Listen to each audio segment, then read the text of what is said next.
Isang mapagpalang araw po sa seteng lahat, palagi po natin suportahan ang ama ng Kalingap na si Val Santos Matubang at Kalingap Rab, at kung bago ka pa lang sa channel na ito, baka pwede pakisuportahan naman po, para mas marami pa ang matulungan ng mga kababayan nating mahirap.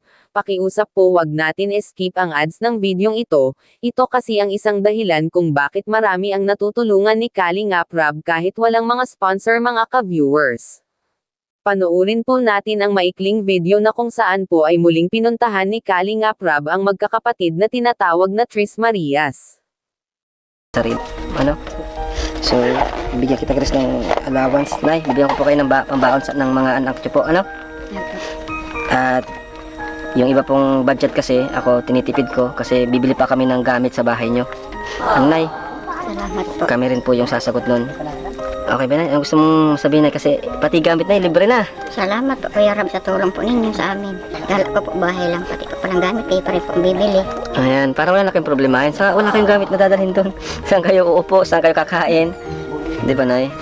Kaya yun, kung may mga gusto pong mag-sponsor po ng gamit, ayan, para naman po makatulong din po sa amin, message nyo lang po kami, ano, kahit sino po sa grupo namin. Ayan, yan po si Daluyan, si Kalinga Friend, meron po siyang message. Gusto po magpaabot ng gamit sa pamilya ng Tres Marias. Ano po? O ito, bigyan natin si, si Bea. O Bea, allowance nyo. Thank you po Kuya Rab. Yun, 4,000 pesos yan. Thank you po Kuya Rab. May bahay na. Binigay niya kagad, di ba? So, thank you rin. Kasi, ganyan lang, makita lang namin na nag-improve kayo, masaya na kami doon. Di nyo na kailangan bumawi sa amin ng kahit ano man. Kasi yun naman yung gusto namin eh. So, mag-say goodbye na kayo sa bahay nyo. Sulitin nyo na yung pagtira nyo dito. Kasi, Ilang weeks na lang. Days na lang, makakalipat na kayo. Baka sa susunod na punta namin, sorry, pagka ribbon cutting, bago kayo pwedeng lumipat. Ano po, Nay? Ribbon cutting. So, susunod na punta namin, baka magdala tayong gamit. Ano, bro? Yes. Tapos, ribbon cutting na. Bro, konti pa. Nakikita ko na kasing improvement eh.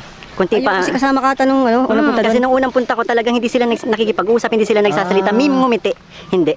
Kaya natutuwa ako bro kasi ang grabing improvement. Grabe, diba? Konti pang balik-balik, malalaman. Nagulat po si Nanay Luning nang sa mga narinig niya kay Kalingap Rab na malapit na talaga na makalipat sila, at dito na nga sinabi ni Kalingap na bibilihan sila ng mga gamit bago po lumipat kasi wala po talagang mga gamit sila.